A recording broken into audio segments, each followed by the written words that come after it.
Making a decision to run for governor was hard because it means leaving people I've developed very deep relationships with over the years. And it's not that we haven't had challenges. I mean, we have economic challenges. I get a number from the governor every year, and a budget number, and I've got to meet that budget number, or sometimes fight and go to the legislature to try to get a bit more. And so we've had our challenges.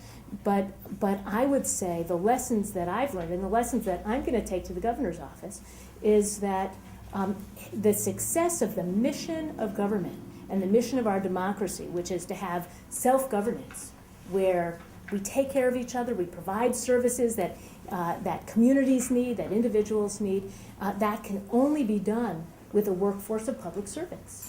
And we've had a governor for 8 years who's disrespected you, frankly, who treat you like Reagan, the Reaganomics treated you like the problem, not the solution.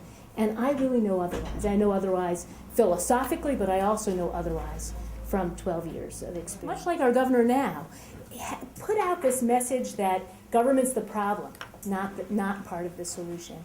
And I think that's bad for the mission of democracy. I am passionate about our democracy. I'm passionate about state government's role in that democracy. I don't have a person in mind, but I'll tell you, my approach to appointments is very different than what we've seen in the past. Jim Douglas has put in ideologues, he's put in political cronies, and in the 12 years I've been Secretary of State and all the appointments I've made, never once have I asked anyone what their politics were. I asked for mission-focused managers. Now, they're going to have to share my values, and my value is valuing public service. And respect. I mean, that's another thing that's gone out the window, right? Any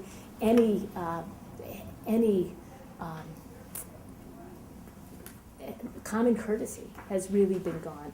And so anybody who works with me negotiating, look, management and labor aren't always on the same side of everything. So I expect I'll have a tough negotiator, but the starting point is that they'll respect the mission of government, they'll respect the work you do, and they'll respect the fact that you've got to work hard for your members and have not just a right to do it, but an obligation to do it.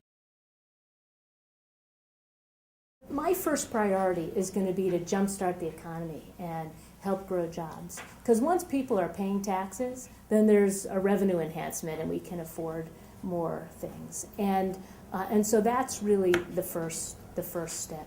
I'm not taking no new tax pledges. As you see in my answers, I in fact kind of shy away from pledges because who knows what the future is bringing, and so I believe honesty is the best policy, and so I don't want to make promises that I know, who knows whether I'll be able to keep them or not. But I would be open-minded in having a discussion about tax policy.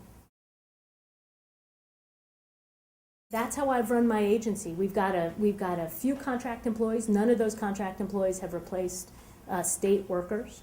And actually, mostly it's temps that come through Kelly Services because we have cyclical work demands in our licensing division. All of a sudden we have a renewal of 15,000 licenses, so we need somebody to come in. Absolutely. I also believe that when we're contracting, we need to be looking at livable wage. So we need to be comparing apples to apples. This isn't a state employee issue in particular, but one of the things that I felt offended by the policies of the current administration is that out-of-state companies are getting contracts that Vermont companies could be getting because they're not paying health benefits. And we have a different standard here. It may not be in law that every company's got to provide benefits, but there's a cultural expectation. Freedom and unity is our motto, right? We believe in individual hard work, but we also believe as a state that we all do better when we work together, when we take care of each other. And our businesses share that. And I did a jobs tour of Vermont, and that's one of the complaints I heard. It's like we can't get state contracts because we're being underbid by companies that aren't providing the kinds of benefits or wages that we're providing in Vermont. And I think that's a problem. I've never been a legislator, that's true. I have gotten a lot of tough legislation through over the years, including major election reform, major reform of our corporate code. So I've gotten a lot of major pieces of legislation through. So I understand the sausage making and can get things done. But I've had 12 years of executive leadership experience. I'm the only one. Nobody else on the ticket has run an agency in Vermont for 12 years, or even having, being the head of anything for 12 years. I'm the only one. And I got to tell you, managing a budget is really different than writing a budget. One of the roles I play in the legislature is being the reality check. They can come out with the next best great idea, but it's somebody who has actual experience running in an agency who can say, hey, unintended consequences, stop, wait, don't quite go there yet. Understand the consequences of what you want to do. So I actually think that's a tremendous benefit. And I'll tell you, actually better than I, whoever's inheriting state government from Jim Douglas is inheriting a mess. So to bring somebody in who's never run state government, I think that's going to be a problem for the state of Vermont.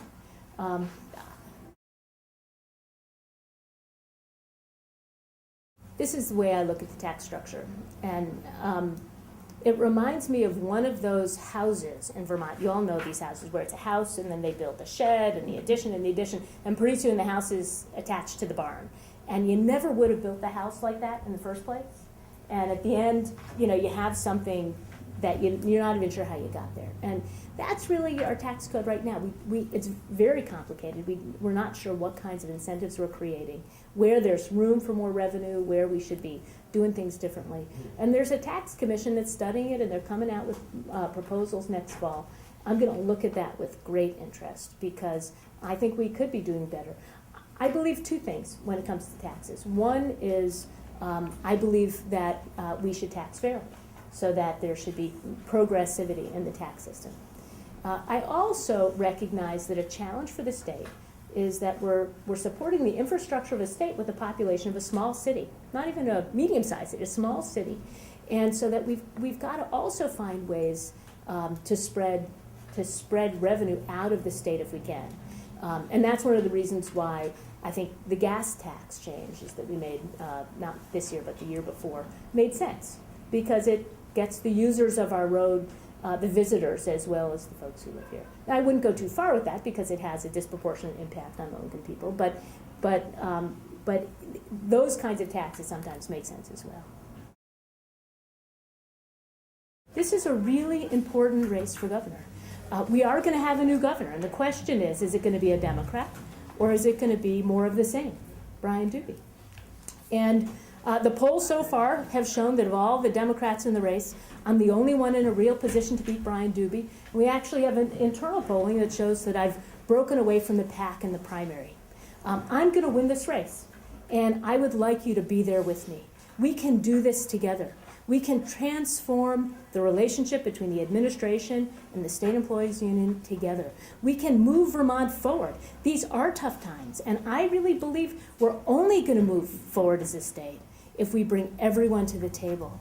I was shocked at how the budget conversations went. I was shocked at how some of the conversations went about the retirement funds and so forth, because again, state employees were not brought to the table until the very end, when it was lines drawn in the sand and my way or the highway, and that doesn't help anybody. Doesn't help the people of the state of Vermont, and I would bet we're all in it for the same reasons. We're in it because we believe in public service.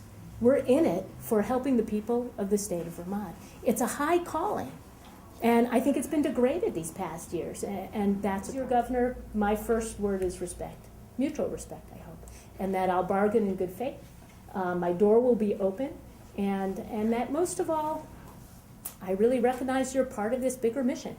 And that's to do good in the world. I mean, my husband and I live an intentional life in that we think about, why are we here? And we're here to make the world a better place. And I would bet everyone around the table shares that you're in public service. You could all be doing something else, making more money.